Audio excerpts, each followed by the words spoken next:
cidade tem os seus pontos turísticos. É o Casarão Antigo, a Igreja Centenária, o Parque, cheio de atrações. Além de todos esses, Curitiba tem um que pode ser visto de vários pontos da capital e que lá de cima tem uma visão panorâmica de toda a região. E a nossa visita de hoje vai ser lá, na torre da Brasil Telecom.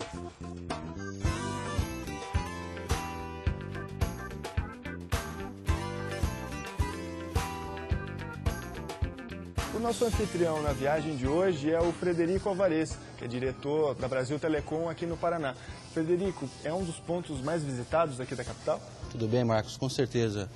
A torre panorâmica da Brasil Telecom hoje é um dos pontos mais visitados, não só em Curitiba, mas em todo o Paraná. Só para você ter uma ideia, nós estamos aí recebendo em média 100 mil visitantes por ano. E vem de todos os lugares? Todos os lugares, não só do Brasil, também do mundo. Vem várias excursões aqui, o próprio nosso ônibus de Curitiba, do ponto turístico, passa pela torre.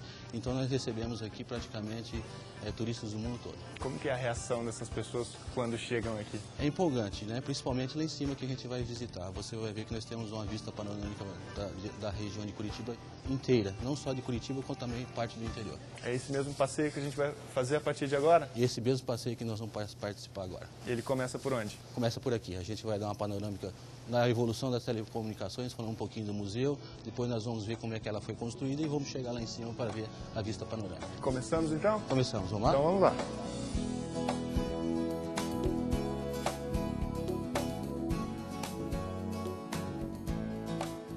Esse aqui então é um museu do telefone.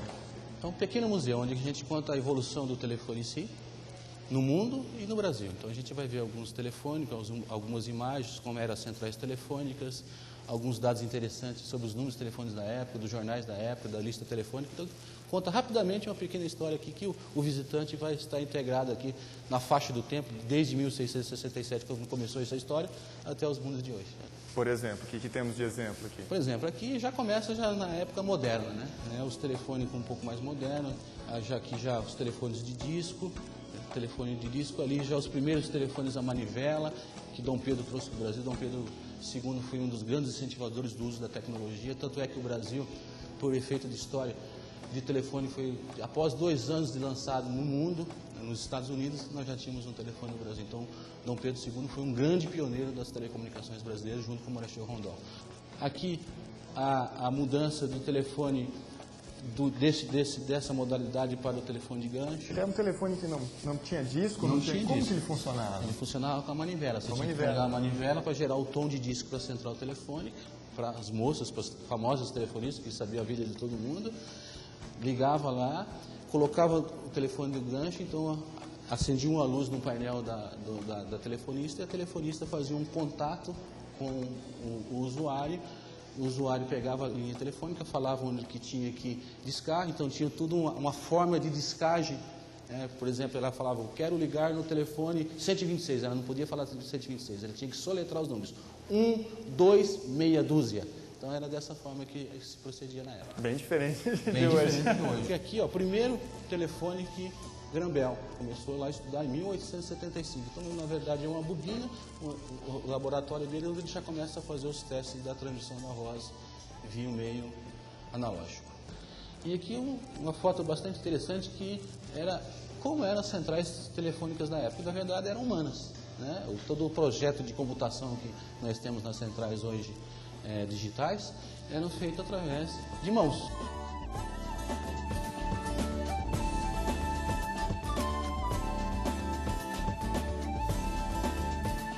Elas eram muito importantes naquela época, né?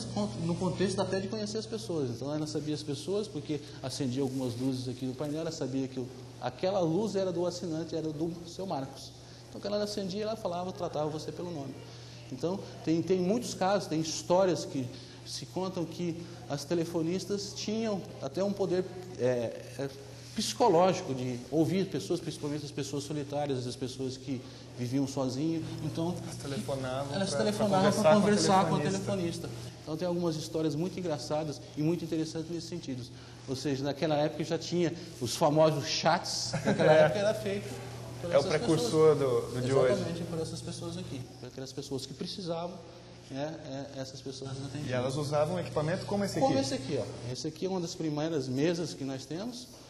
Só para você ter uma ideia, né? Ela foi fabricada no Brasil em 1963, não estamos falando de muito tempo, estamos falando aí de 44 anos. Então isso aqui é que as pessoas têm os números ali, os números do telefone que faziam a conexão, então quando você pedia a ligação, você conectava aqui e conectava com quem você ia encaixando. Encaixando. Essa aqui é uma central de telefonia, né? E hoje, por exemplo, essa mesma central telefônica, por exemplo, esse mesmo espaço físico, você pode colocar uma central telefônica aí de 10, 20 mil assinantes. Então, nós estamos falando que essa aqui tinha 200. Então, você vê a evolução da tecnologia, como é importante. E aqui é um dos primeiros PBX também. Aqueles PBX que a gente faz ligação facilmente. Ramais. Isso aqui é que na verdade é uma mini central telefônica, mas a secretária ia fazendo as plugagens aqui quando você queria nas grandes empresas. Isso aqui é um dado interessante, já que a gente está falando da torre, né? Esta foto foi tirada então dos Palácios da Telecomunicações, que é o outro nosso prédio. Vocês veem aqui as nuvens, né? Esse é o segundo prédio mais alto de Curitiba, ele tem equivalente a um prédio de 30 andares, apesar de só ter 18. Então, você não enxerga a cidade, foi uma foto tirada desse prédio, então você imagina a foto de lá para cá, como é que seria. Então, você não vê a cidade, mas vê as duas torres. Então, para mostrar como é que é alto esses dois prédios. E é nessa torre aqui que a gente está. E é nessa torre que a gente está. A torre, um dos pontos mais altos aí do estado, ela tem 109 metros de altura. Ela foi inaugurada em que ano? Ela foi inaugurada em 17 de dezembro de 1991. Levou quanto tempo para ficar pronta? 2 anos de construção. Deve ter sido um trabalhão, né? Um trabalhão. Foram, só para você ter uma ideia, nós falamos da altura, 109 metros de altura, mas ela tem cerca de 10 andares para baixo. Era cerca de 30 metros de construção da fundação dela para baixo, do nível que nós estamos, e daí ela começou para dar sustentação. Para dar sustentação e toda a segurança que ela precisa. Era um dado interessante, ela tem 8 metros de diâmetro, 2 elevadores, um de carga e um de serviço, e uma escada que também de segurança que vai em todos os andares. Mais um dado interessante, ela tem 3 níveis, um nível de 40 metros, 60 metros e 80 metros. Aí tem a torre panorâmica e o último nível em cima. Ela tem vários pontos, então, para se visitar. Vários pontos para se visitar e também de visibilidade, né? Distâncias mais curtas, o primeiro nível. Médias distâncias, o segundo nível. E distâncias mais longe, o terceiro nível. Para qual que a gente vai agora? Para o nível mais alto, 109 metros. Então, vamos lá? Vamos lá.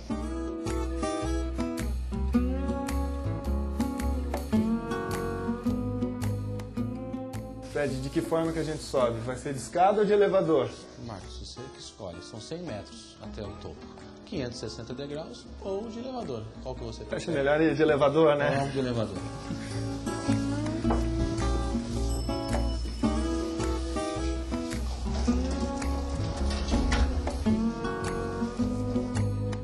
Então aqui, Marcos. Chegamos no ponto mais alto Chegamos no ponto da visitação.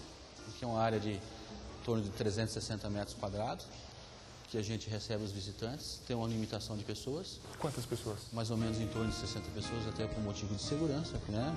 Por causa da estrutura, uma estrutura metálica, por segurança, para a gente privar a segurança de todos, então a gente limita em 60 pessoas.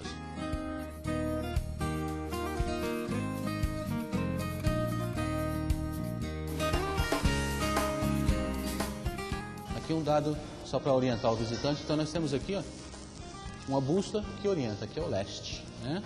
Aqui está apontado para o leste, então aqui é onde nasce o sol, né? E aqui desse lado que nós estamos vendo da cidade, nós temos uma orientação para o turista, para o visitante. Por volta de 1992, quando nós inauguramos, nós resolvemos fazer essa alusão aqui, que nós não tínhamos essas visões panorâmicas das fotos, então nós fizemos no piso, para os visitantes terem uma ideia de como é que a cidade é de uma forma macro. Então aqui, ó, uma vista muito bonita, que é uma das que eu mais gosto, que é o Parque Barigui. Né? Você vê o Parque de Barigui em toda a dimensão. Quem vem com binóculos aqui pode enxergar até os bichinhos lá, as capivárias, os patinhos, é uma vista bastante interessante quem traz binóculo. Sugiro os visitantes que tenham binóculo ou luneta, quando vierem visitar, traga, porque vai ter surpresas bastante agradáveis. Outra coisa que chama a atenção aqui é esse painel do Poti. Esse painel do Poti conta a história do Paraná. É muito, muito interessante. Então quem vier aqui visita o passado e com uma visão do presente. Do presente do que é Curitiba e também aqui colonização do estado do Paraná. Porque realmente é muito bonito, é um ponto de destaque. As pessoas precisam, inclusive o curitibano, faço um apelo para os curitibanos virem visitar. Né? Muitas pessoas passam e acham que não é um ponto de visitação. Venham visitar, tragam as suas crianças que vai ter um bela tarde ou um belo dia de aproveitamento, não só da parte cultural, mas também de conhecer toda a cidade e a história da cidade. Que é a sensação de estar aqui em cima? Gostosa, boa. Sensação que você está flutuando, né?